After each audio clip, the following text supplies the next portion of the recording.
Allora, riprendiamo i lavori del nostro convegno. Vorrei anzitutto dire ad alta voce in pubblico il piacere di aver organizzato la pubblicazione del primo convegno di Micrologus e vorrei ringraziare per la perfetta collaborazione con Caterina Mordeglia. Come voi sapete, fare un libro implica sempre dei problemi di ogni genere, ma per questo volume non ce ne sono veramente stati di nessun genere, per cui il volume esiste e sono molto contento di averlo accolto nella collana Micrologus Library perché questo club di Micrologus è un club trasversale, nato per la sua trasversalità una trentina d'anni fa, e il mondo animale è probabilmente uno degli osservatori più trasversali della storia perlomeno nella storia delle culture occidentali, non parlo delle altre che non conosco. Un osservatorio straordinario, come del resto abbiamo visto anche questo pomeriggio, un osservatorio straordinario per la dinamicità del mondo animale. È un mondo che gli animali si muovono, come è stato detto, ma si muovono appunto anche nella varietà e nella varietà del modo con cui le società si sono serviti degli animali. Una dinamicità che mette gli animali in posizione di uguaglianza con l'uomo, ma è sempre un'uguaglianza che di fatto tende o ad innalzare o ad abbassare, a rendere l'uomo una necessità, la relazione tra l'uomo, tra l'animale e l'uomo, come gli uomini se ne sono serviti ovviamente, perché parliamo di questo, non è mai staticità, e questo mi sembra un elemento che troviamo in Aristofane come in Tommaso d'Aquino o in Salimbene o in Gioacchino Belli. E per questo penso che i convegni, questi due convegni sugli animali parlanti siano un caso veramente straordinario, molto importante per questo dialogo anche attraverso specialisti che vengono da orizzonti molto diversi, che trattano problemi e temi perché la trasversalità non è soltanto tematica, è anche culturale, ma è anche cronologica, ma nello stesso tempo penso che chi studia i cinguettii del XII secolo, che sono stati studiati da Francesco Santi nel convegno precedente, si ritrova anche quando si parla di Topolino. Le problematiche sono veramente straordinariamente, come dire, non comuni, ma gli animali ci parlano sempre, anche attraverso, anche a noi studiosi, attraverso le varie esperienze di lavoro. Sono rimasto molto interessato oggi, per esempio, quando anche si è parlato del fatto che gli animali non soltanto in fondo fotografano una realtà, ma ci permettono anche di evitarla. Dunque c'è sempre una dinamica, ma mi fermo qui perché non devo fare io una relazione questa volta. Veramente volevo soltanto dire perché ero molto contento di avere avuto la possibilità di pubblicare il primo convegno nella collana di Micrologus Library. Sono particolarmente lieto di introdurre il professore Patrick Dandré, che ci ha fatto del resto il piacere di venire a Trento anche nel convegno precedente. Il professor Dandré ci viene dalla Sorbona, dall'Università Paris-Sorbonne, ed è il massimo specialista, o uno dei massimi, perché il massimo uno dei massimi, ma praticamente il massimo specialista di La Fontaine del XVII secolo francese, da Molière appunto a La Fontaine, dalla medicina dell'anima all'immaginario della melancolia, uno studioso che ha consacrato una ventina di opere a questi problemi, del resto anche molte edizioni critiche, e questo credo debba essere sottolineato, perché abbiamo bisogno, e vedo e anche i modernisti hanno bisogno di, non soltanto i medievisti, di edizioni critiche, anche se il mondo di oggi in termini generali non è molto favorevole all'edizione critica. Per questo che mi permetto di sottolinearne l'importanza. Autore anche di più di 200 articoli, insomma una personalità che sentiremo ora molto volentieri parlarci della physiognomonie antique et fable ésopique, un cousinage de parlerie animale. Grazie. Grazie, signor Presidente. Allora, non parlo italiano, ascoltate, ma vorrei ringraziare l'università e poi l'amica Catarina che ha fatto un sì bel convegno con dévouement. Non so come si dice dévouement, ma dévouement è universale. Sì. Allora, per far scusare di parlare francese, va parlare in 30 minuti stricto. Donc, physiognomonie animale et fable ésopique. Animali parlanti. En quel sens entendre le sujet de notre colloque? Car il y a plus d'une manière de concevoir la parole animale, l'animal parlant. La plus évidente, c'est celle de la science, qui prête généreusement aux cris, au mouvement, à l'expression physique de la bête, une signification qui procéderait d'une intention de communication. Les savoirs anciens se sont exercés pendant longtemps à décrypter ce langage mystérieux avant la zoologie et l'éthologie contemporaine, qui sont venus confirmer pour partie ces intuitions par la voie de l'observation scientifique. En 1739, le père Bougeant publiait un amusement philosophique sur le langage des bêtes où on pouvait lire « Les oiseaux chantent, dit-on. C'est une erreur. Les oiseaux parlent et ne chantent point. Ce que nous prenons pour un chant n'est que leur langage naturel. » Une autre manière d'aller à la rencontre des animali parlanti, c'est celle de la fiction. Depuis la nuit des temps, on trouve des animali parlanti, des animaux doués de la parole dans les contes et les mythes. La fable, avec un F majuscule, y sacrifie volontiers, comme en témoigne dans l'Iliade le cheval d'Achille, Xanthos, auquel Héra prête une voix humaine. Et la fable, en mineur, l'apologue ésopique, s'en est même fait une spécialité qui l'identifie. Jean de La Fontaine, héritier d'Ésope, réunit les deux genres, la grande fable et la petite, dans la définition qu'il donne de la petite fable en la plaçant, par pastiche, sous l'égide de la grande. Je chante les héros dont Ésope est le père, troupe de qui l'histoire, encore que mensongère, contient des vérités qui servent de leçon. Tout parle en mon ouvrage, et même les poissons.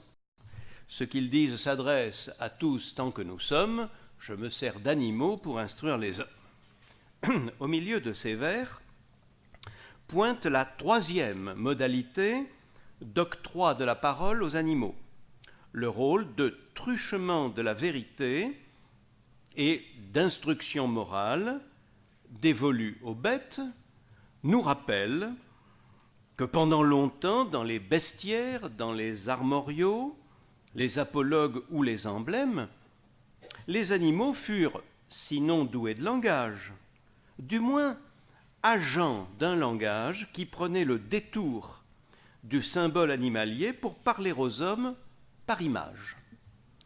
Eh bien, c'est à la confluence de ces diverses modulations que se situe une des formes d'expression de l'animal parmi les plus anciennes et les plus suggestives, celle que, sous le nom de physiognomonie, un traité antique, prêté indûment à Aristote, avait le premier théorisé, lançant une vague de réflexions, de publications, d'illustrations, dont l'écume est venue jusqu'à nous, sous la forme suspecte d'une science, j'ai mis science entre guillemets, d'une science physiognomonique, fondée par Gall, Camper et Lavater au XVIIIe siècle, et parfois encore sollicitée par les firmes d'aujourd'hui pour éclairer le recrutement de leurs collaborateurs. Je ne suis pas très sûr du résultat. La physiognomonie, science du caché et de sa révélation à partir du visible, a pour projet l'élucidation des secrets de l'âme à partir de l'analyse des traits du corps, en particulier ceux du visage. La physiognomonie, comme le dit son nom, a pour objet l'expression physique des choses qui sont dans l'esprit et des caractères acquis, dont la survenue modifie les signes retenus par examen physionomique.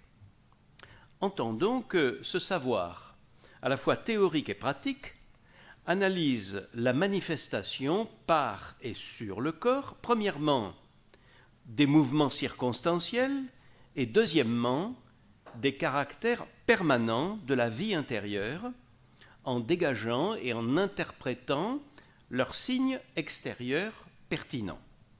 Cela en fonction du postulat que corps et âme ont partie liée et que l'apparence physique est donc l'expression visible des états psychiques.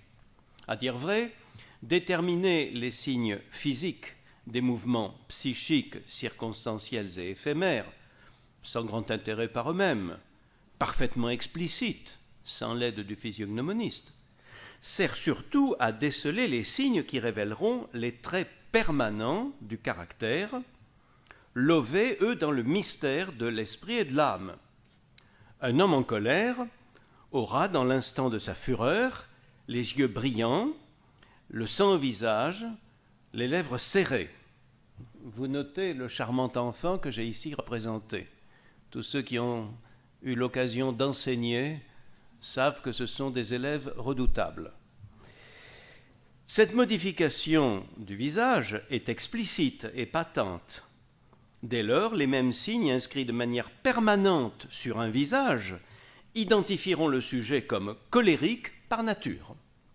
Ce syllogisme anatomique constitue la voie la plus élémentaire de la déduction pathognomonique qui peut ensuite s'aider de distinctions pertinentes à partir de regroupements physiologiques et organiques, ceux par exemple des types humoraux, les sanguins, les bilieux, les flegmatiques, les mélancoliques, et plus largement fonder son diagnostic sur des regroupements par catégories en fonction du sexe, en fonction de l'âge, de l'origine géographique, ethnique ou raciale. Ce sont des classifications possibles.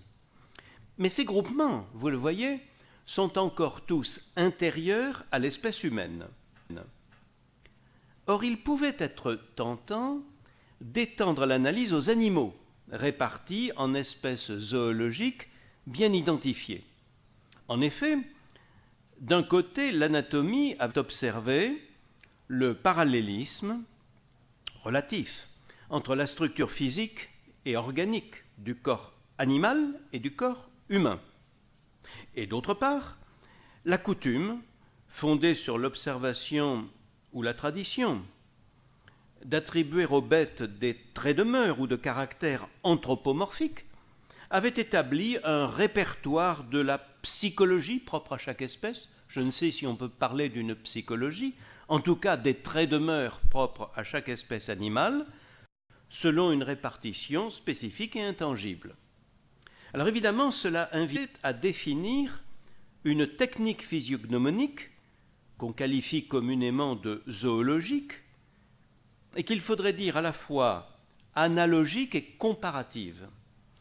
Pour établir avec plus de certitude sur le corps de l'homme la sélection des signes physiques pertinents et pour certifier leur connexion avec les qualités morales correspondantes, on prenait pour modèle analogique et pour verre grossissant, d'une part, la palette des traits physiognomoniques nettement répartis et fortement différenciés entre les espèces animales, et d'autre part, la topique fortement caractérisée, intangible, des mœurs et des sentiments prêtés à chacune de ces espèces. La physiognomonie, ou plutôt le physiognomoniste, commence donc par repérer, débusquer, par comparaison, par soustraction, par corroboration, entre les diverses espèces animales, le signe physique révélateur du caractère moral spécifique de chacune. Et puis, en un second temps, il rattache ce signe à la partie significative du physique humain, dont le rapprochement avec la partie correspondante dans la bête décèle le trait de caractère pertinent que révèle cette ressemblance. Si l'arbitraire de la comparaison peut se fonder sur la ressemblance, se compliquer d'analogie et se légitimer en nature, c'est grâce à une triple caution, celle que lui offre le mythe prométhéen du microcosme, ensuite les observations de l'anatomie comparée, et enfin l'analogisme moral, trois éléments qui présentent l'homme comme un répertoire divers et multiple de toutes les espèces animales, tant par sa diversité physique que par celle de son caractère. Au prix de ces ajustements et à la faveur de ces corroborations, la physionomie des bêtes devient parlante pour révéler le psychisme de l'homme. À ce prix, la bête parle en l'homme. Or, la recherche moderne, qui s'est employée à relever toutes les traces d'allusions physiognomoniques dans la pensée, la philosophie, le théâtre, l'éloquence, l'histoire antique, la bibliographie est immense. Cette recherche ne semble pas avoir relevé parmi elles le lien de cousinage, au moins, qui relie ce savoir, capable de faire parler l'apparence physique des animaux, avec la fable ésopique, qui elle aussi, à sa façon, leur donne la parole. Cette parenté saute pourtant aux yeux. Non certes que l'apologue s'applique à la description physique des bêtes qu'il met en scène, mais il s'appuie implicitement sur la réputation morale propre à chaque espèce zoologique pour en rapporter aux hommes le trait de caractère dominant qu'on lui reconnaît. Une logique à double détente, qui n'est pas sans rapport avec celle de la physiognomonie, gouverne ainsi le principe structurel de la fable. Qu'est-ce qu'une fable ? C'est un récit fictionnel, circonstanciel et circonstancié, qui met en scène le plus souvent des animaux, pour introduire une moralité universelle épinglant des défauts de caractère et de conduite tout humains. Dans le récit, la conduite des animaux renvoie implicitement au caractère qui identifie communément leur espèce. Dans la moralité, ce comportement animalier est rapporté aux hommes qui, en agissant de même, révèlent leur identité d'âme avec l'espèce animale mise en scène dans le récit. On retrouve ici, mutatis mutandis, le double mécanisme de déduction propre à la physiognomonie animalière. Les agissements des animaux dans le récit de fable renvoient implicitement aux traits de caractère dominants qui les identifient, tout comme en physiognomonie, les signes physiques pertinents de chaque espèce zoologique correspondent à leur caractère spécifique, observé ou supposé. Le physiognomoniste attribue ensuite ces traits moraux au sujet humain, qui présentent des signes physiques similaires à ceux de l'espèce animale considérée. C'est un peu ce que fait la moralité de la fable quand elle déduit de l'anecdote animalière le trait psychologique et moral qu'il décèle au fond de l'homme, du moins de certains hommes, ou en tout cas dans certaines conduites humaines. En effet, la physiognomonie procède par analogie, par une double analogie. Verticalement, l'analogie d'un trait physique patent avec un caractère moral latent qui lui correspond. Et puis, latéralement, l'analogie de l'animal avec l'homme. C'est une sorte de règle de 3. Je ne sais pas comment se dit en italien règle de 3, mais je crois que ça se dit règle de 3. Y a-t-il quelqu'un qui sache la mathématique italienne? Regola di tre. Se dice. J'ai vérifié. Donc, une règle de 3 où l'inconnu à identifier, c'est le trait psychologique humain, déduit de la relation entre trait physique et trait psychologique d'une part, entre espèce animale et espèce humaine d'autre part. La fable procède de même. Dans le corpus ésopique, bien des morales de fable commencent par l'adverbe outos, de même, ainsi, qui constitue le sceau de l'analogie. Mais dire analogie, c'est encore trop peu, sans doute. Dès le traité inaugural du pseudo-Aristote, la physiognomonie tente à établir entre la nature physique du signe et sa nature psychique une identité plutôt qu'une implication. Physique et psychique sont comme l'avers et le revers de la même médaille, en relation de réciprocité plutôt que d'implication. L'intention de la physiognomonie, écrit Arnaud Zucker, réside moins dans l'interprétation des signes que dans l'appréhension de l'unité du signe psychophysique. Quant à l'autre lien latéral entre hommes et bêtes, si la physiognomonie cherche et trouve dans l'anatomie comparée une confirmation aisée de son essence naturelle, comme on vient de le voir, elle va plus loin. Elle pousse au-delà de cette confirmation. On sait en effet que tout en reconnaissant des similitudes entre l'anatomie humaine et celle de bon nombre d'espèces animales, les zoologues, notamment Aristote, le véritable Aristote, prenaient bien soin de ne pas nommer prosopon, visage, la face des bêtes, parce que la verticalité de la face de l'homme la distingue de toutes. C'est un peu le lieu d'affleurement physique de la psyché qui est réservé aux êtres humains.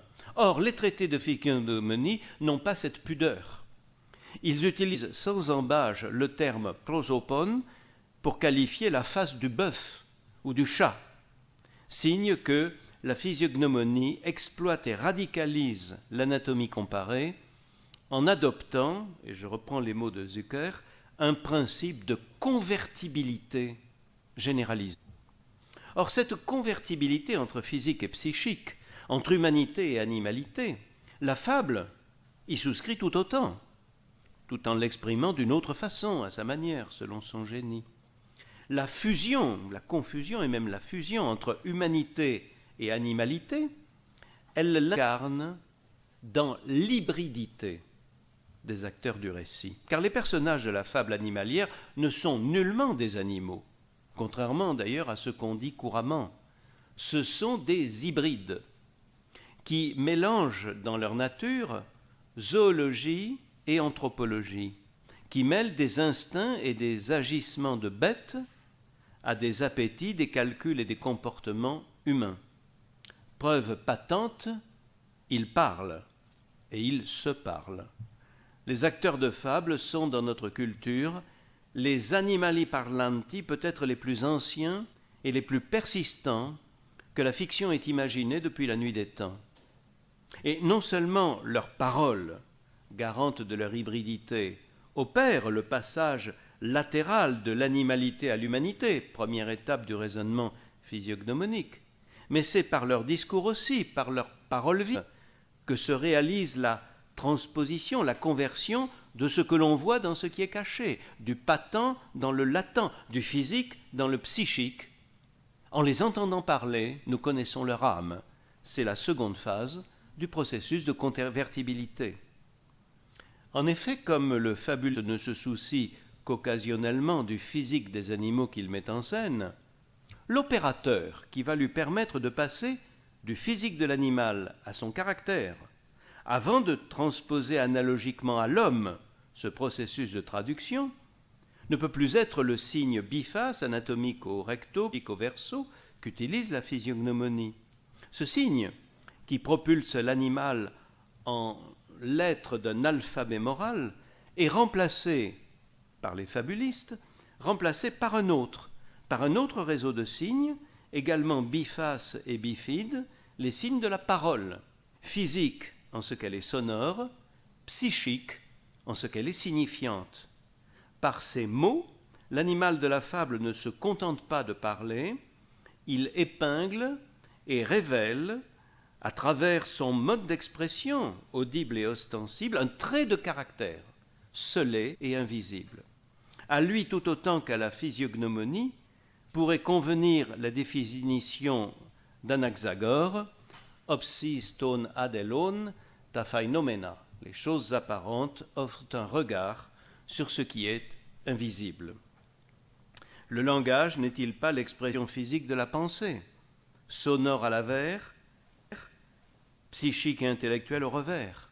N'est-il pas le révélateur de l'âme? Prenons un exemple, commun au bestiaire du pseudo-Aristote et à Ésope.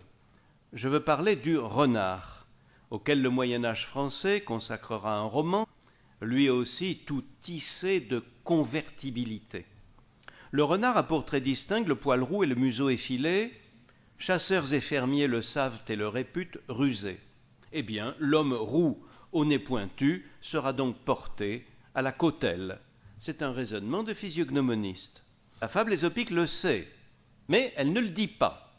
Elle préfère se mettre à l'écoute du discours que le renard tient au corbeau, juché sur un arbre et tenant en son bec un mets désirable, viande chez Ésope, fromage chez La Fontaine. Le discours que va lui tenir le renard a une apparence, ta phainomena, tout à fait anodine, propos tissés de courtoisie, d'éloge et un peu de défi. Mais sous cette apparence ostensible, nous déchiffrons, scellés, une réalité morale, opsis ton adelon. Il s'agit d'une flatterie intéressée et machinée. On sait ce qui arrive, la nourriture change de bouche, et la fable conclut alors par une double morale, interne, où le renard moque son interlocuteur déconfit en révélant la duplicité de son discours, morale externe, où, à travers celle du corbeau aveuglé par sa vanité, la sottise du vaniteux imprévoyant, succombant au charme de la parole double du flatteur, est stigmatisée. L'analogie a beau n'être que partielle, du moins reconnaît-on dans la fable l'équivalence du double signe, du double système herméneutique de la physiognomonie. La parole animale, expression de l'hybridité de ses acteurs, constitue l'équivalent du signe, à la fois physique et psychique, qui joue le rôle d'interface entre l'extérieur et l'intérieur. Elle révèle l'intimité de la pensée sous les dehors de la parole. En même temps, elle humanise le personnage de fable sans lui retirer sa part d'animalité, assurant ainsi le transfert de l'espèce zoologique au type de conduite humaine dont elle identifie le trait de caractère dominant que dégage la morale de l'apologue. Certes, ce trait de caractère n'est pas révélé au jour par une enquête sur les secrets de l'intimité, comme le physiognomoniste tente de les exhumer, mais il est révélé grâce au détour par l'image, il est révélé à la conscience lucide du lecteur qui tend toujours à l'oublier, donc à l'ignorer. La physiognomonie fait parler le visage des hommes en rendant parlante la face des bêtes, eh bien l'apologue fait parler l'âme des hommes en rendant parlant d'une autre manière les personnages hybrides qui lui servent de héros. Alors la parenté implicite que je tente de mettre au jour entre le jeu de la physiognomonie antique et celui de l'apologue ésopique se révélera beaucoup plus tard dans son éclat ostensible à la faveur d'un art qui est appelé à leur servir de prolongement, je veux dire le dessin. Certes, il faut attendre l'imprimerie, autant dire la Renaissance, pour trouver le premier ouvrage de physiognomonie abondamment illustré. Il s'agit du De Humana Physiognomonia du grand humaniste napolitain Giambattista della Porta, achevé en 1583, publié en 1586. Ce livre est semé de dessins illustrant la physiognomonie animale, pour l'essentiel par des parallèles entre des faces de bêtes et des visages humains, sur lesquels les signes pertinents sont grossis avec une insistance qu'on peut supposer didactique. Les faciès des animaux font un pas très discret en direction de l'homme, mais ce sont les visages humains, enfin les visages prétendus humains, avec lesquels ils font couple, grâce à un artifice d'échelle, qui font jaillir à l'évidence cet imaginaire de l'hybridité sur lequel repose aussi le génie de la fable ésopique animalière. Le souci de privilégier les signes pertinents de ressemblance envahit à ce point la représentation des visages que ceux-ci semblent des caricatures de l'animal mis en correspondance avec eux, aux limites d'une hybridité monstrueuse qui annonce celle des fables où La Fontaine, un siècle plus tard, prendra appui, sinon même prétexte de l'interpénétration entre les deux règnes inhérente au principe allégorique du récit animalier, pour en tirer des effets de confusion délectable et de badinage virtuose. Or, à la même époque, un illustre contemporain du fabuliste français, Charles Lebrun, premier peintre du roi Louis XIV, prononçait devant l'Académie de peinture à Paris 2 conférences sur l'expression du visage, dont la seconde portait sur la physionomie comparée des hommes et des animaux. Nous n'avons conservé que des versions indirectes de son propos, mais nous possédons un ensemble de dessins devenus célèbres qui semblent avoir été composés pour prolonger et magnifier le modèle des croquis plus rapidement tracés par l'illustrateur de Della Porta, lequel Della Porta avait été réimprimé et traduit en français une vingtaine d'années plus tôt à Rouen. Le crayon de Lebrun pousse jusqu'à une monstruosité qui nous semble aujourd'hui presque fantastique le principe de la physiognomonie animalière, en variant les expérimentations, en tirant de la superposition des faciès ces visages effrayants d'hommes ailes, d'hommes hiboux ou d'hommes boucs, fruits acides d'une osmose onirique, ou encore en tentant l'expérience de pourvoir dieux humains des faces de chevaux ou de lions que leur regard profond, méditatif, presque mélancolique, dispose à entrer sur la scène des fables de La Fontaine. La Fontaine, si habile lui-même, à pourvoir d'affectivité, de sensibilité, de profondeur les héros dont Ésope est le père. Au cheval et au lion, illustrant le propos physiognomonique de Lebrun, ne manque guère que la parole dont bruissent les fables de son contemporain. Mais La Fontaine, de son côté, fait plus d'un pas en direction de l'imaginaire physiognomonique. Loin de s'en tenir au laconisme de la tradition ésopique sur le physique des animaux de fable, La Fontaine sait rapporter le dédain du héron à son long bec emmanché d'un long cou, la cautèle de la bedette à son nez pointu, car c'est une rusée, la placidité fataliste du bœuf à son pas lent et sa rumination, les gambades des lapins dans les du matin à leur étourderie native, et la rotondité du fromage de Hollande au dévot personnage de rat qui l'habite, gros et gras comme son gîte.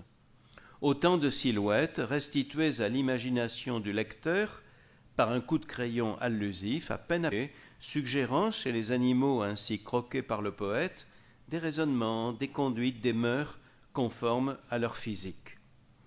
Comme l'histoire s'amuse à décaler les parallèles, c'est au XIXe siècle que la fable lafontainienne trouvera son Lebrun.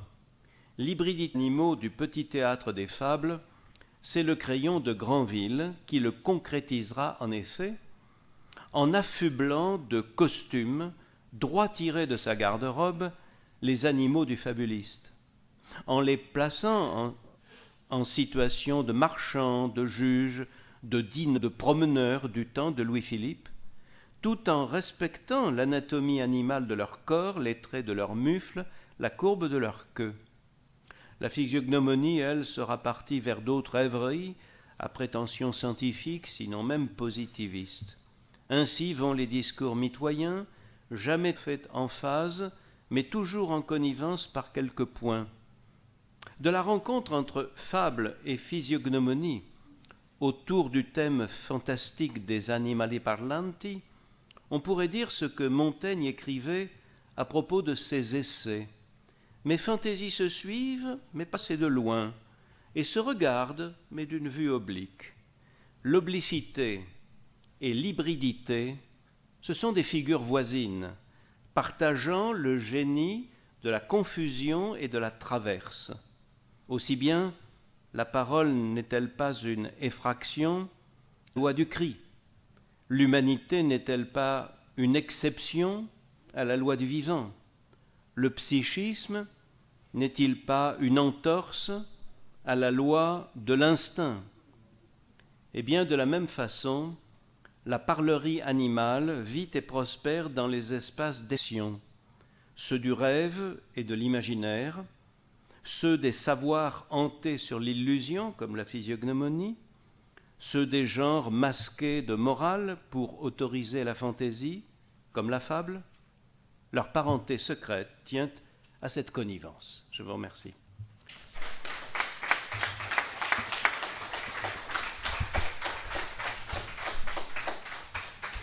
Grazie per questa perfetta messa in relazione anche originale della favolistica, della favola e della fisiognomica, e ci sarà materia poi fra poco per discutere, per porre delle domande, per continuare la discussione, continuare la riflessione. Grazie. Grazie. Grazie. E do subito la parola a Michel Pastoureau.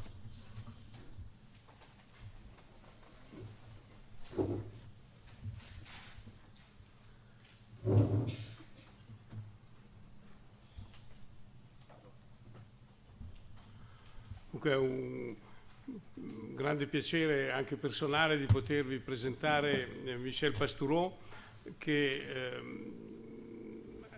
fondatore del gruppo di Micrologus, tra l'altro, che è un notissimo scrittore di libri molto noti. Michel Pastoureau, che ha insegnato alla École pratique des hautes études nella 4e section, è partito dalla sigillografia,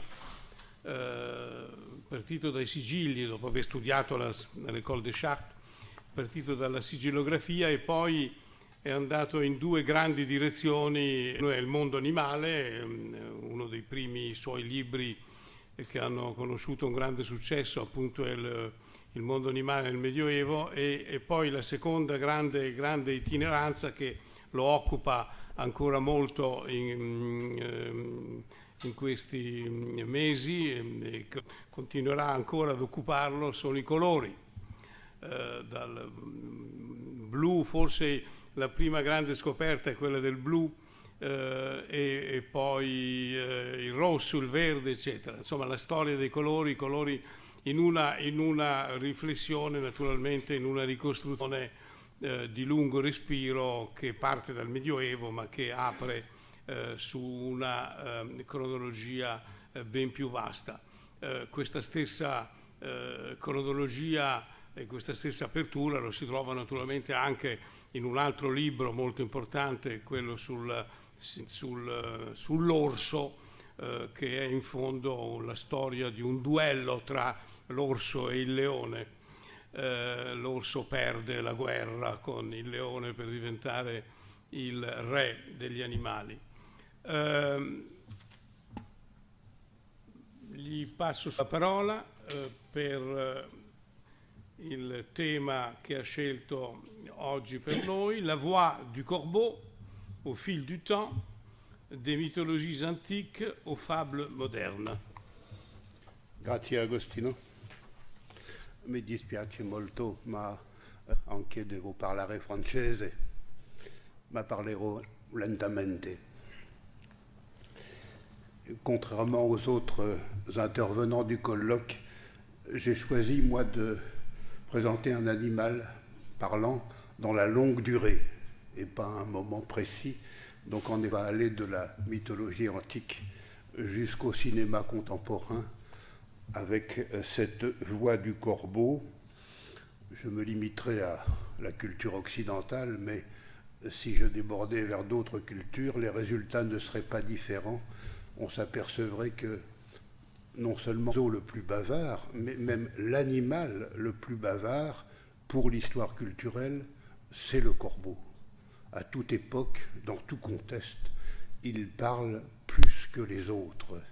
C'est ce que je voudrais essayer de montrer avec un florilège d'exemples pris dans la très longue durée. Ça n'est pas étonnant d'ailleurs parce que dans beaucoup de sociétés, pas toutes, mais presque toutes, le corbeau est un intermédiaire entre la vie et la mort, entre le monde d'ici-bas et le monde d'en haut. Il annonce quelque chose, il est messager, et même quand il ne dit rien, on interprète son silence, donc on le fait parler malgré lui. C'est une constance. En latin tardif, il y a un verbe qui qualifie la façon le corbeau de prononcer des sons, coracinare, et qui veut dire croasser en français, c'est le verbe qui correspond à l'expression du corbeau quand il parle, mais qui veut dire aussi bavarder, et ce sens se prolonge en latin médiéval, et même parfois en latin, mais avec une connotation ironique qui n'est pas présente en latin tardif et en latin médiéval. Alors, commençons par quelques exemples de la mythologie grecque. L'histoire la plus connue... L'histoire la plus connue, c'est celle du corbeau d'Apollon. Le corbeau est un des attributs d'Apollon, même un de ses attributs les plus fréquemment mis en scène par le texte et par l'image. Apollon, qui a des amours nombreuses, aimait une princesse, Coronis. Ça marche comme ça ? Bon. Aimait une princesse, mais il avait des doutes sur la fidélité de celle-ci et il avait choisi de la faire surveiller par son corbeau, qui était blanc. Le plumage du corbeau d'origine était blanc, c'est raconté dans de nombreuses mythologies. Mais ce corbeau n'a pas bien surveillé la belle Coronis, qui s'était prise d'un mortel et qu'elle a fini par épouser ou à qui elle a promis le mariage. Le corbeau a rapporté l'affaire à Apollon qui, furieux, l'a puni en changeant son plumage de blanc en noir. Donc voilà une première parole du corbeau. Il rapporte et il est victime de ses paroles. Le dieu n'est pas content de ce qu'il lui a raconté. En même temps, il punit la belle Coronis. Il la conduit au bûcher avec son amant qui s'appelle Ichis.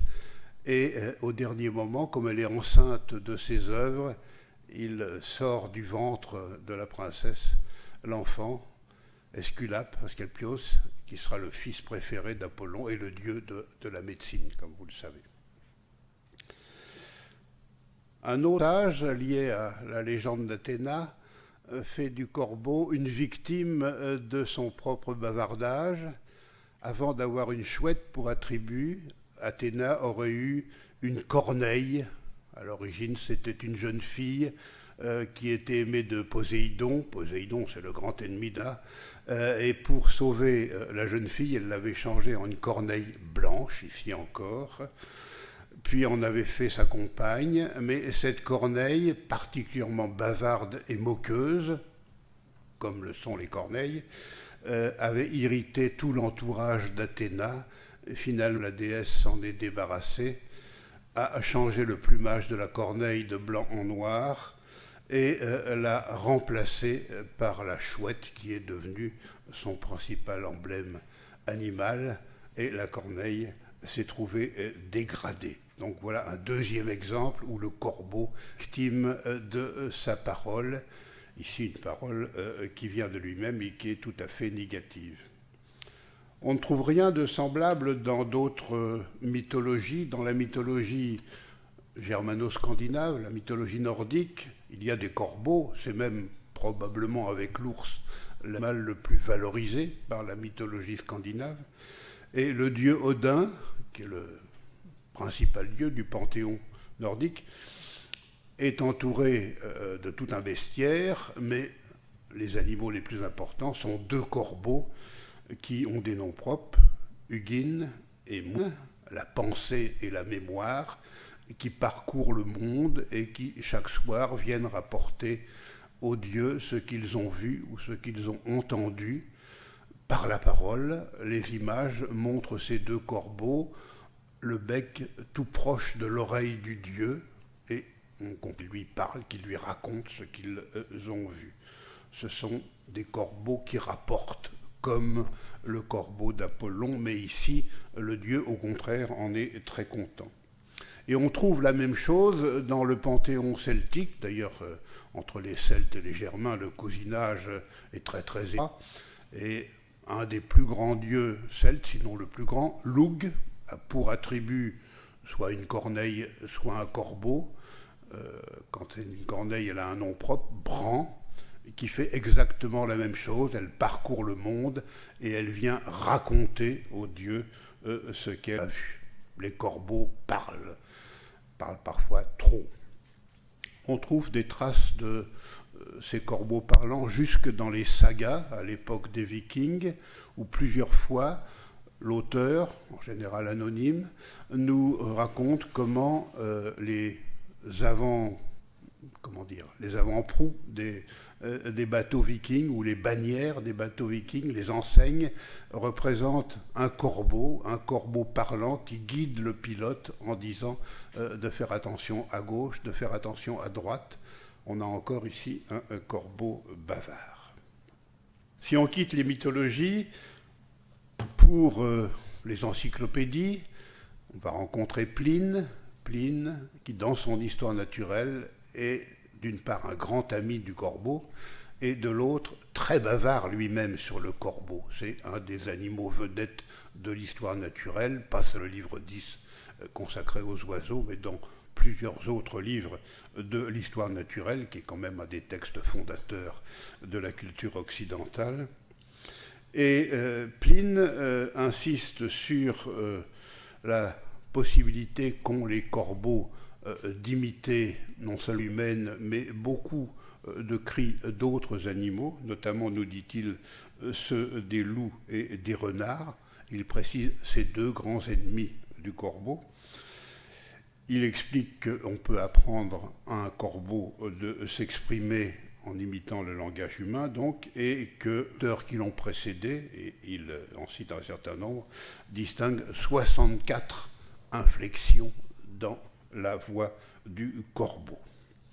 Puis il nous raconte pas mal de choses sur les corbeaux apprivoisés, notamment l'un d'entre eux, élevé par un cordonnier qui, à l'époque de Tibère, le corbeau, à l'époque de Tibère, chaque matin, s'envolait vers le forum et prononçait quelques phrases en hommage à l'empereur romain, ce qui fait que toute la population romaine s'était prise d'affection pour ce corbeau, qui a suscité la jalousie d'un autre cordonnier qui a fini par mettre à mort le corbeau de son collègue.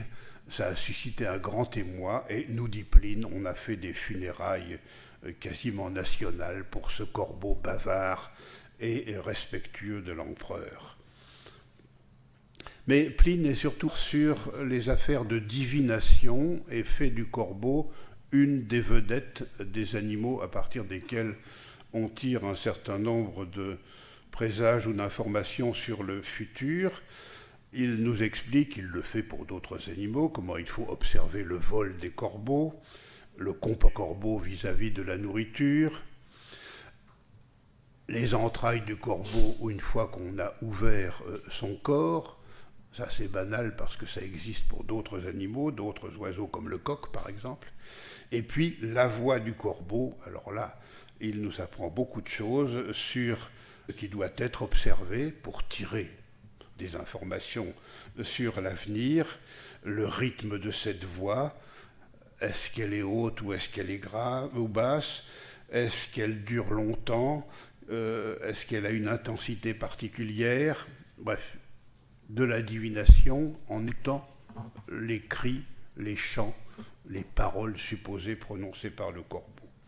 Donc le corbeau doit sa première propriété, au sens du latin médiéval, à sa voix. C'est l'oiseau qui parle, et c'est exactement ce que nous dit Isidore de Séville dans ses étymologies. Il ne faut pas oublier qu'Isidore de Séville assez souvent s'amuse, hein. Il ne faut pas prendre à la lettre les étymologies qu'il propose, mais la culture médiévale l'aura oublié et répétera cette étymologie proposée Corvus ve corax. Corax, c'est l'autre nom en latin du corbeau, venant du grec bien sûr. Corvus sive corax nomen a sono guturis abet, quod voce coracinet. Le corbeau, c'est d'abord une voix, c'est l'oiseau qui parle. Et quand il ne parle pas, ça lui coûte cher. C'est ce qui se passe au début de la Genèse dans l'histoire du déluge. Le corbeau, c'est le deuxième animal mis en scène par la Bible, par la Genèse. D'abord le serpent, puis le corbeau. Deux animaux totalement négligés pour la culture judéo-chrétienne. C'est pas bon d'être nommé en premier. Le corbeau n'a pas parlé alors qu'il aurait dû parler quand Noé l'a lâché pour voir si les eaux du déluge s'étaient retirées. Le corbeau n'est pas revenu dans l'arche signaler que oui, les eaux du déluge s'étaient calmées. Il s'est attardé à manger des cadavres qui flottaient à la surface des eaux, ce qui fait que Noé a dû lâcher la colombe, comme vous le savez. Et là, ce silence du corbeau, cette non-parole, est une symbolique particulièrement négative qui va traverser non seulement les siècles, mais les millénaires. La culture antique classique n'est pas hostile au corbeau, tant s'en faut. Les cultures barbares, entre guillemets, non plus.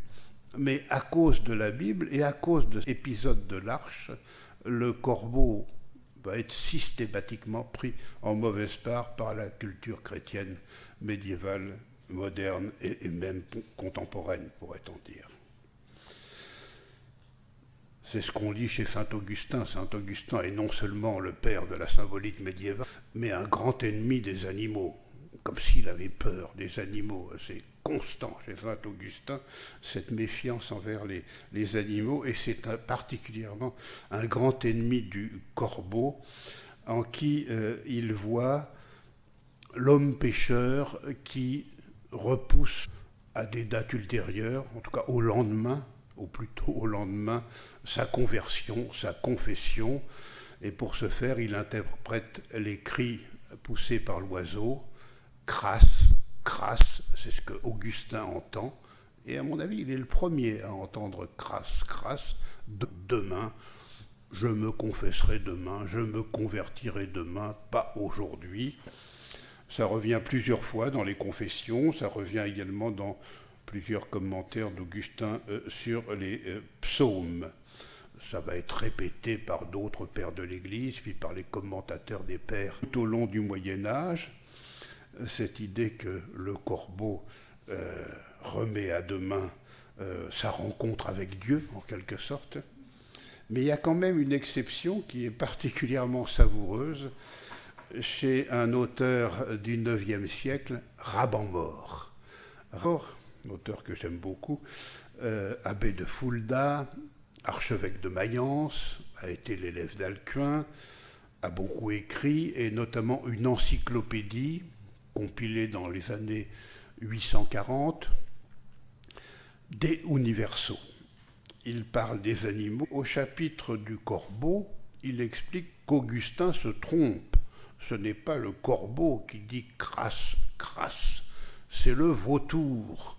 Et tout ce qu'Augustin reproche au corbeau, Augustin et d'autres, il faut l'appliquer au vautour. Et Raban-Maure, unique parmi les auteurs chrétiens du Moyen-Âge, montre une certaine sympathie pour le corbeau, en qui il voit le prédicateur, l'homme qui parle, mais qui parle pour inviter, bien sûr, les fidèles, voire les moines, à l'action. Et il est tout noir, nous dit Raban-Maure, parce qu'il porte sur lui les péchés du monde. Ici encore, il est un intermédiaire. Et pour l'oreille de Raban-Maure, le corbeau ne fait pas crasse, crasse, mais corax, corax, deux au lieu d'une, c'est-à-dire que le corbeau dit son nom. Corax, ça veut dire corbeau en latin. Et alors ce qui est extraordinaire dans cette expression, c'est que le nom de Raban-Maure, Raban, Rabanus, ça veut dire corbeau. Dans les langues rabe, en allemand moderne. Donc, il y a comme une espèce d'intervention personnelle de l'auteur qui fait un écart par rapport au discours traditionnel. Il est le seul à prendre le corbeau en bonne part parce que lui-même s'appelle Corbeau, et même Corbeau Noir, à l'imitation du disciple de saint Benoît. Alcuin lui avait donné ce surnom de Maurus, Rabanus Maurus, Corbeau Noir. Alors, il ne pouvait pas, bien sûr, prendre le corbeau en mauvaise part. Il en a fait son animal totémique. Je suis toujours, parenthèse, j'aime toujours beaucoup ces cas que l'historien trouve de temps en temps où un auteur, un artiste fait un écart par rapport au discours traditionnel parce qu'il est lui-même concerné. L'exemple le plus fameux, et le plus fort peut-être, c'est chez Saint-Quentin, quand il nous parle de la goula, de la goinfrerie, du fait de manger trop, il nous explique que non, ce n'est pas un péché, chacun doit manger à sa faim. D'ailleurs, moi-même, Dieu m'a donné le don de grand appétit, et en effet, tous ces biographes racontent qu'il mangeait énormément et qu'il était le plus gros de son temps. Donc, on voit Thomas d'Aquin intervenir pour expliquer qu'un péché capital pour tout le monde ne l'est pas pour lui. Raban-Maure, c'est pareil avec le corbeau. Patrick Dandré a parlé des fables d'Ésope et du corbeau et du renard, qui est la fable la plus célèbre dans les cultures européennes, une des plus anciennes, bien sûr, puisqu'elle appartient au répertoire ésopique, c'est à la fois la vanité et le fait de vouloir montrer sa voix qui joue un tour au corbeau. Ici encore, il est puni d'avoir ou parler ou chanter, selon les versions qui vont suivre la tradition ésopique, où le corbeau parle ou le corbeau chante. Dans le roman de Renard, par exemple, le goupil invite le Célin, c'est son nom propre, à chanter pour montrer sa belle voix, et le fromage tombe et le renard s'empare du fromage. Le discours des fables ici est assez différent de celui des autres sources qui nous parlent habituellement du corbeau, non pas à cause de la mais à cause de la stupidité. En général, tous les auteurs de la Grèce antique jusqu'aux ornithologues d'aujourd'hui expliquent que le corbeau est un animal intelligent, très intelligent pour Pline, et sans doute le plus intelligent pour les tests de notre époque sur l'intelligence animale. Non seulement c'est le plus intelligent des oiseaux, ça on le savait depuis très très longtemps, mais probablement le plus intelligent de tous les animaux. À l'heure actuelle, il est à peu près au niveau des grands singes, voire d'un enfant de 7 ou 8 ans pour un certain nombre de tests sur l'intelligence animale. Vu par l'homme, évidemment, c'est toujours l'homme qui fait les expériences, qui observe comment l'animal se comporte et qui en tire les conclusions, ce qui relativise toujours les résultats, bien sûr. Pour continuer la chronologie, je me suis intéressé aux superstitions. à l'époque moderne, et notamment je m'appuie sur un auteur prodigieux français qui écrit à la fin du XVIIe siècle, un simple curé de campagne, l'abbé Thiers, Jean-Baptiste Thiers, qui s'intéressait naturellement pour lutter contre aux superstitions de ces paysans qui l'entouraient et qui étaient ses fidèles. Et il avait constitué tout un réseau de correspondants, autres curés de campagne, leur demandant quelles étaient les superstitions les plus fréquentes dans leur paroisse et de lui en des relevés. Et il a accumulé des notes considérables. C'est le premier des folkloristes, au fond. Et il a publié, juste avant de mourir, il meurt en 1703, en 1697, le premier volume d'un traité des superstitions, sous-entendu en milieu paysan. 3 volumes, le dernier paraît en 1704. Et alors, on trouve beaucoup d'animaux, évidemment, dans ce qui concerne les superstitions, et notamment le corbeau revient extrêmement souvent, soit le corbeau, soit la corneille, mais pour culturel, évidemment, la corneille, c'est la femelle du corbeau. Un ornithologue ne serait pas d'accord, mais l'idée qu'il y a des corbeaux mâles et des corbeaux femelles, des corneilles mâles et des corneilles femelles, c'est une idée de scientifique. Pour l'art culturel, le corbeau est un mâle, la corneille est la femelle du corbeau. Alors, Thiers nous explique qu'on tire, comme ce que racontait Pline, toutes sortes de croyances, de présages, de superstitions, en observant le corbeau, comment il se comporte, comment il vole, sur quel objet ou quel bâtiment il se pose, et puis en interprétant ses croassements, ses cris, par rapport à l'époque de l'année, par rapport au jour de la semaine. Quand le corbeau croasse un vendredi, c'est pire que les autres jours de la semaine, naturellement. S'il croasse en battant des ailes, ça a une certaine signification. S'il est immobile, ça en a une autre. S'il croasse en volant ou en étant au sol, en volant en zigzag, en volant très haut, en volant très bas, ceci est interprété. Donc les cris tout seuls ne suffisent pas, il faut les associer à d'autres type de comportement, croiser ce que nous apprend un corbeau tout seul et 2 ou 3 corbeaux qui semblent converser.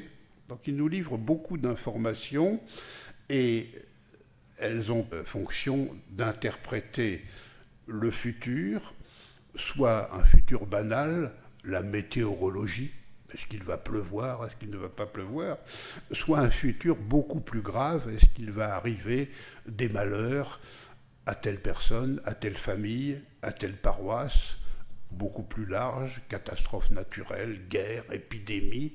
Donc on croit à tout cela dans les campagnes françaises, mais aussi européennes, à la fin du XVIIe siècle. Pour s'approcher, je vais terminer, avec les époques récentes, il faut évidemment évoquer le poème le plus célèbre consacré au corbeau, celui d'Edgar Allan Poe, Raven. La date de parution, c'est 1845, succès immédiat qui rend Poe célèbre dans un quotidien new-yorkais. Et il met en scène un corbeau qui n'est pas très différent de ceux mis en scène par des auteurs depuis fort longtemps. Un corbeau inquiétant, un corbeau mortifère, un corbeau qui parle. Mais là, il ne prononce qu'un seul mot, nevermore, jamais, jamais plus. Et le poète, qui est dans un état de chagrin très avancé et qui pleure la mort de sa bien-aimée à cause de cet oiseau, se rend compte de la tristesse de son propre destin, demande au corbeau de se taire, de s'en aller, de le laisser seul avec son chagrin. Et l'autre n'arrête pas de prononcer ce mot qui revient rythmiquement, de manière lancinante tout au long du poème. Bon, c'est un poème extrêmement célèbre, traduit dans de nombreuses langues européennes, en français, une traduction anonyme. Puis il y a la fameuse traduction de Baudelaire, des spécialistes récents ont montré, comme d'ailleurs d'autres textes de Baudelaire, qu'une partie était due à Nerval, Gérard de Nerval, qui travaillait beaucoup pour Baudelaire avant de mourir en 1855.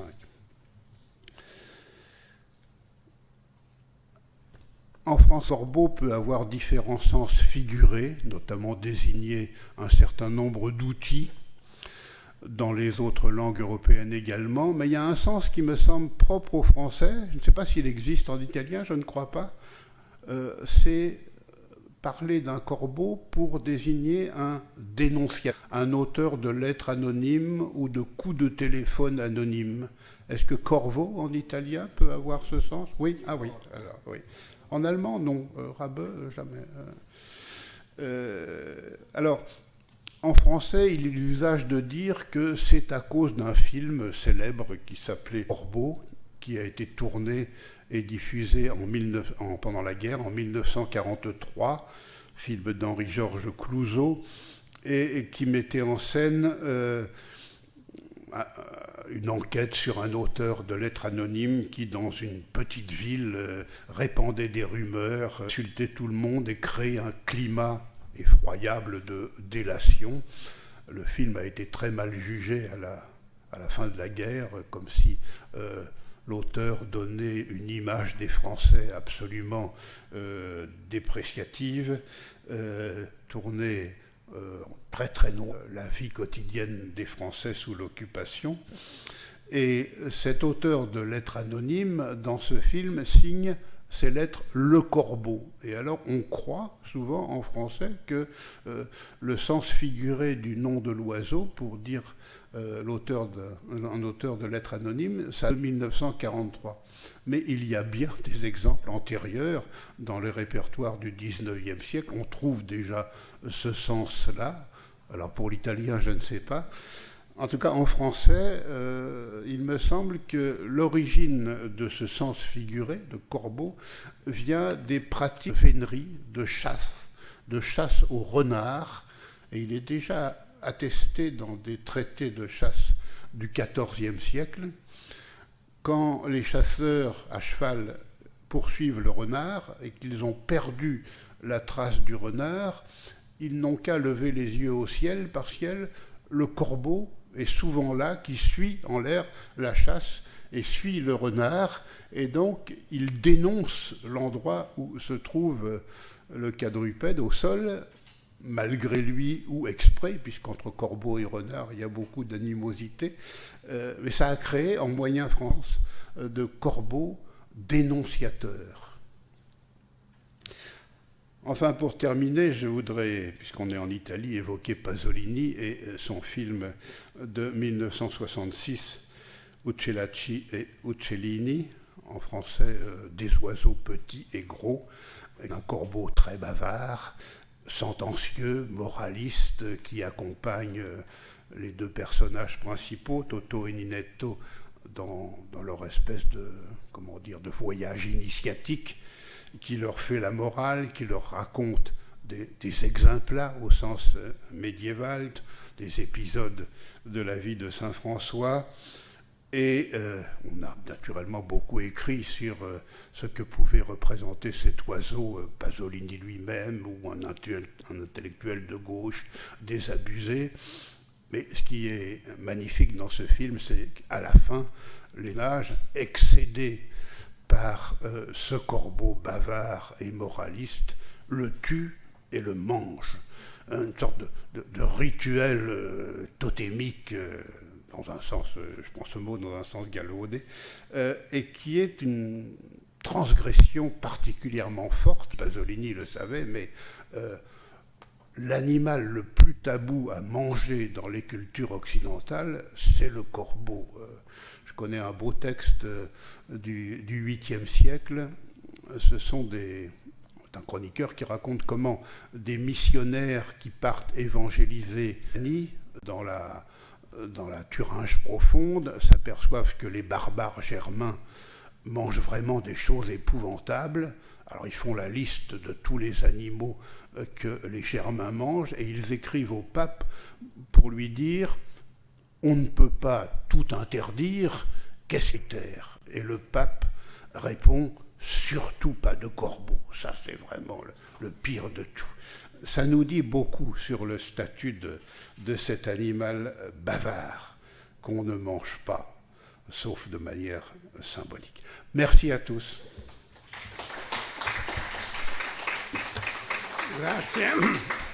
Grazie per questa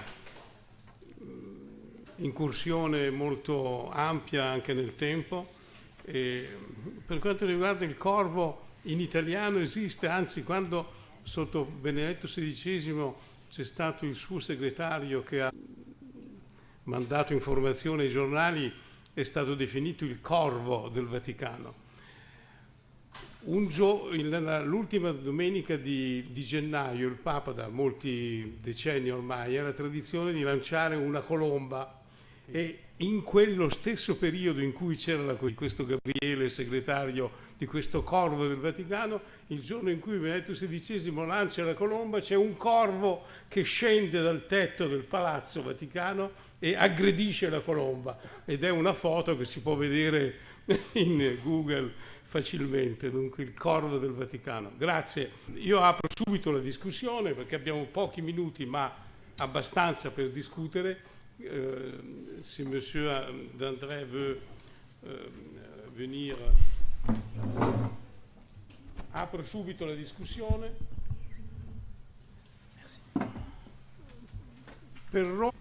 Pour rompre la glace, j'en ai une pour professeur D'André. Mi sembra che, lo dico in italiano mais si vous voulez après je traduis, ou bien je le dis d'abord en français puis je traduis.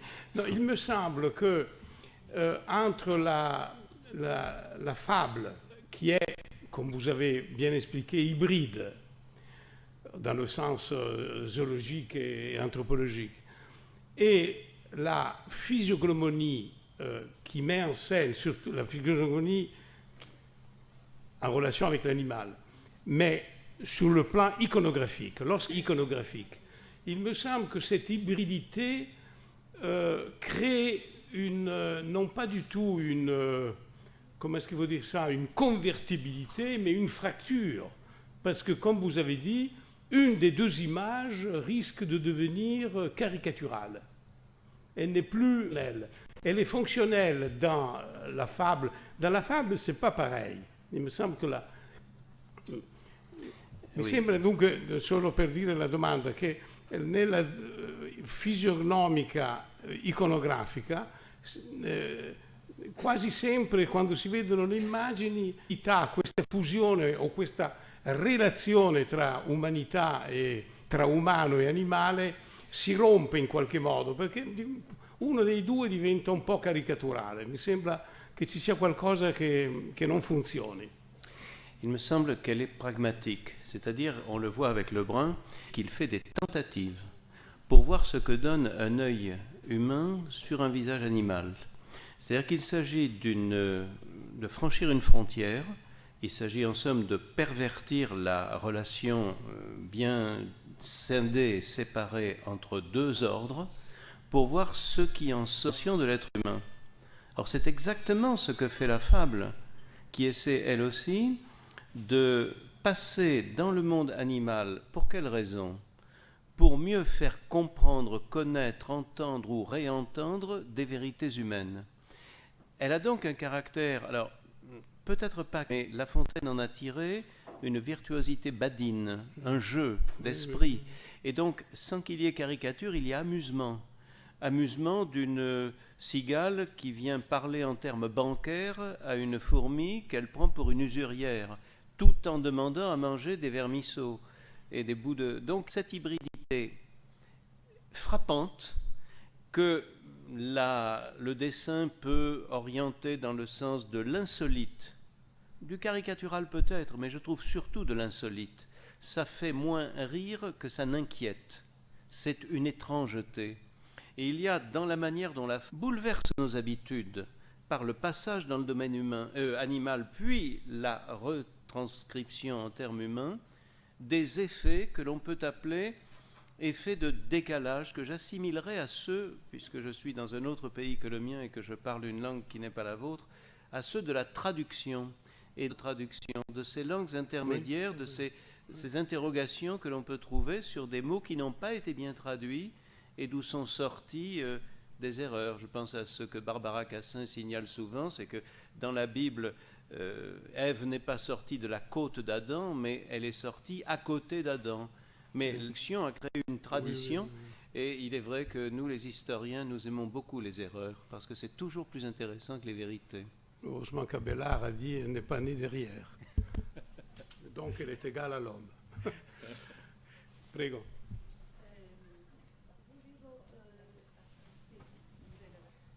L'impression que dans les dessins de Dalla Porta et Lebrun, il n'y a pas un vrai hybride, mais je pense que c'est le miroir obscur de l'homme. Qu'est-ce que vous pensez? Oui, il n'y a pas d'hybridité dans les textes. Vous avez remarqué que je n'ai pas cité les textes. C'est le dessin, c'est-à-dire l'illustration.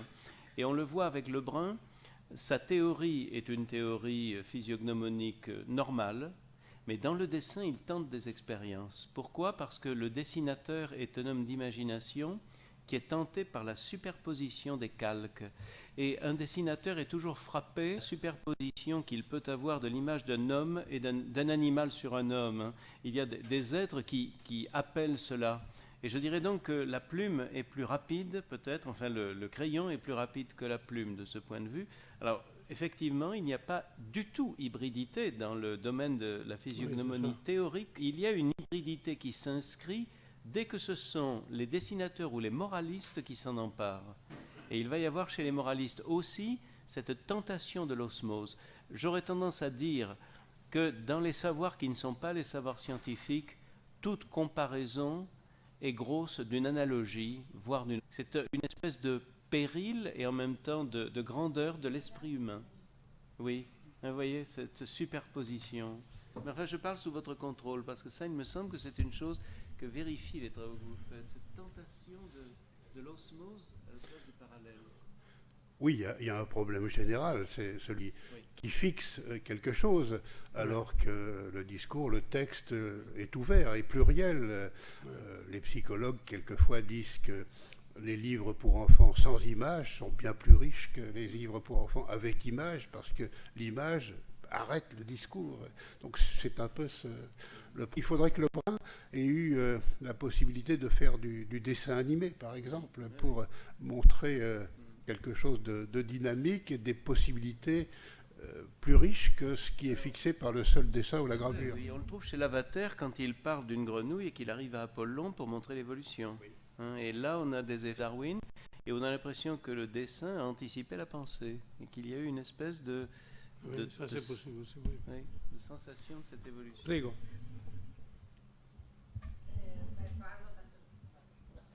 Tanto arriva. Ecco che arriva. Volevo, mentre parlavate, mi veniva in mente un'osservazione che aveva fatto verso la fine della sua vita Robert Louis Stevenson a proposito di Esopo. E lui era un fine conoscitore, come sappiamo, dell'epoca vittoriana e anche un conoscitore di Charles Darwin e dell'evoluzione, che stimò molto, e disse che dopo gli studi di Darwin non si poteva più raccontare alla modo di Esopo le favole con una morale esplicita, anzi lui suggeriva che il lettore da solo potesse trovare morali, e poi non si può più con le conoscenze biologiche, fra l'altro quelle di fine Ottocento, pensiamo a quelle che abbiamo oggi nel mondo dell'etologia, biologia eccetera, scrivere sugli animali appunto all'Esopo. Ecco, che cosa ne pensate di questi suggerimenti osservativi, Stevenson? C'est pour moi, c'est pour vous. C'est pour les deux. Oui. Cette idée, si vous voulez, que le lecteur choisit, enfin, doit se faire sortir la morale, c'est une idée que l'on peut développer à partir de l'origine des... Il semblerait que le corpus ésopique ne comprenne pas nécessairement des moralités explicitées. La preuve en est que les scribes médiévaux avaient tendance à choisir parfois des moralités qui ne correspondaient pas aux fables. J'ai traduit récemment les fables d'Ésope, enfin, j'ai vu participé à la traduction que faisaient 2 de mes disciples de ces fables, et nous sommes aperçus à quelques reprises qu'il y a eu erreur. C'est-à-dire que visiblement, ils devaient avoir les récits et puis un lot de moralité qu'ils envoyaient. Oui. Un peu au hasard parfois. Alors, c'est des hybrides aussi. Hein. Oui, alors moi j'ai essayé de traduire cela dans le livre que j'ai consacré à La Fontaine à travers 2 mots. Je dis qu'il y a le récit, la morale et la leçon. Et la leçon, c'est ce que le lecteur construit progressivement au fil du récit. Que la morale va stabiliser, ce que vous disiez tout à l'heure avec la rigidité de l'image. Il y a une rigidité imposée, mais La Fontaine est le premier à dire qu'on pourrait en faire une autre, ou encore poser la question, à ce récit, quelle moralité vais-je faire? Et la moralité devient une des possibilités de sens, vous voyez? Et je dirais que ce que la fable nous instruit à faire, instruit l'enfant à faire, c'est à des moralités. Alors ensuite, il la donne comme un corrigé. Nous appelons ça un corrigé. Je ne sais comment vous dites en italien pour expliquer ce que le professeur donne à la fin. Vous voyez, le corrigé. Mais l'élève peut avoir inventé autre chose. Et donc, nous sommes libres, dans une certaine mesure, sur la moralité. Ça fait partie des variations de La Fontaine à propos de... Je crois me souvenir que Phèdre dit la même chose. C'est-à-dire que la fable propose... je crois que c'est une leçon de morale, pourrait-on traduire, mais que c'est au lecteur d'en tirer une leçon de vie. C'est quelque chose comme ça, donc elle est à plusieurs niveaux. Mais oui. Vous savez, toute la littérature française du XVIIe siècle consiste non pas à répéter des grandes idées, mais à calculer leur application pratique sur des secteurs compliqués. Vous prenez une pièce comme Le Misanthrope, c'est l'histoire d'un homme qui croit à la vertu pour pouvoir la vivre. Eh bien, il y a entre l'idée de la vertu et les contingences de son application un apprentissage qui est celui des moralistes. Le moraliste est celui qui m'apprend à appliquer les grandes idées dans les contextes variés. Les religieux nous ont appris quelque chose qui est la casuistique. Eh bien, la casuistique, c'est ça. Ce sont les principes que Dieu nous a donnés, et ensuite il a l'application aux réalités humaines. Mais c'est le même siècle aussi. Oui, c'est vrai. In italiano, ma français tu sais, in italiano volevo ricordare una source, una fonte che in un certo senso è molto a favore del tuo discorso, in un altro lo modifica, perché ricordo bene nell'aviario di Ugo di Folieto, Aviarium, Ugo parla anche del corvo e dice che il corvo è il peccatore o il predicatore, cioè dà una indicazione negativa, indicazione positiva. Allora, ho qualche dubbio che il Medioevo nei bestiari si dia solo una valutazione negativa del corvo. Mi sembrerebbe molto atipico, strano. In ogni caso, quando si dà una valutazione positiva, si fa del corvo un gran parlatore, perché è il simbolo del predicator. Allora, volevo sapere se... pas une image seulement négative dans les bestiaires médiévaux. Oui, tu as raison. Dans Hugues du Fouillois, c'est un bestiaire uniquement consacré aux oiseaux. Il est particulièrement bavard sur la colombe, mais il l'est aussi sur le corbeau. Et il reprend cette image du corbeau qui est le prédicateur, celui qui annonce, d'un point de vue qui parle en chair et parle aux fidèles pour essayer de les convertir. Donc c'est un sens, comme chez Rambambord, en effet, qui n'est pas du tout péjoratif, mais qui est laudatif. Mais comme dit Francesco, il y a les deux. Ça n'est pas si fréquent quand même dans les textes médiévaux. C'est avec du Fouillois, qui est pourtant un auteur que je connais bien, avec beaucoup de polémiques pour savoir ce qu'il faut lui attribuer. Le pauvre, pendant longtemps, son bestiaire aviaire avait été attribué à Hugues de Saint-Victor, donc patronage prestigieux, puis on lui a rendu aujourd'hui. Trouver d'autres textes médiévaux et même modernes qui sont plus nuancés sur le corbeau. Le plumage noir, comme la couleur noire, peut être pris en bonne ou en mauvaise part. À toute époque, il y a un bon noir et un mauvais noir. Le mauvais noir, naturellement, c'est le péché, la faute, le diable, etc. Mais le bon noir, c'est le noir monastique, c'est la tempérance, l'humilité, la dignité, puis c'est aussi le noir du juge, l'autorité, et puis à la fin du Moyen-Âge, le noir de l'élégance, du luxe, du pouvoir, jusqu'à des dates avancées dans le XVIIe siècle. Et puis dans nos sociétés d'aujourd'hui, ces deux noirs existent encore. Et le corbeau, qui est non seulement l'oiseau noir, mais l'animal noir par excellence, évidemment, joue sur les deux tableaux. Merci Francesco, oui, j'avais oublié. Posso chiedere, Pline et d'autres écrivains antiques disent que Auguste avait acheté d'abord un corbeau et puis après il a acheté un qui savait dire Ave Caesar, ce qui fera du perroquet le grand annonciateur du souverain au Moyen-Âge, etc.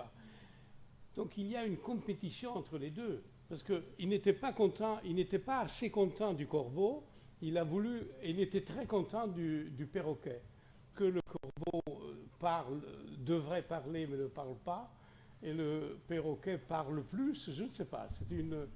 Il y a là une compétition vraiment intéressante. Oui, elle va jusqu'à une compétition entre Auguste et Tibère, puisque Pline met en scène, après cette histoire d'Auguste avec son perroquet, de ce corbeau qui salue l'empereur qui suit, Tibère, et c'est l'occasion de faire quelques remarques, d'ailleurs assez négatives pour Auguste comme pour Tibère. Pline, c'est un réactionnaire extraordinaire, hein. Tout ce qui est nouveauté, c'est négatif. Et c'était toujours mieux avant chez Pline. Mais là, à propos de ces deux oiseaux, il met les deux empereurs en parallèle, et ça, si je me souviens bien, il en tire quelques comparaisons, non pas sur leur politique, mais sur leur rôle dans la construction, l'embellissement de Rome, puisque son sujet, c'est quand même Rome et la grandeur de Rome, c'est le sujet de l'histoire naturelle. En tout cas, les souverains du Moyen-Âge ont préféré le perroquet au corbeau comme annonciateur de leur souveraineté. Jusqu'à un certain point, en ce sens que y a l'aigle impérial, on peut s'interroger sur cet oiseau plastiquement bizarre qui a le corps de face et la tête de profil. Et après beaucoup d'années, j'en suis venu à l'idée que l'aigle du Saint-Empire romain germanique, il est moitié aigle, et c'est à la fois l'ancienne aigle romaine, impériale, et le corbeau de la mythologie et de la culture germano-scandinave, qui est un oiseau extrêmement valorisé. Et ça expliquerait l'apparition de cette figure, bien attestée au XIIe siècle, un oiseau qui a le corps de face, comme ça, et la tête de profil. Ce qui est plastiquement un cas unique dans l'iconographie médiévale. Bien sûr, dans l'iconographie égyptienne antique, on trouve des choses de ce genre, mais au Moyen-Âge, c'est un cas unique entre l'aigle et le corbeau. Ça, c'est intéressant. Oui. Très bien. Dobbiamo chiudere per motivi di tempo, non perché la conversazione, la discussione non potrebbe continuare, ma ringrazio. Grazie Agostino e grazie ai nostri due ospiti.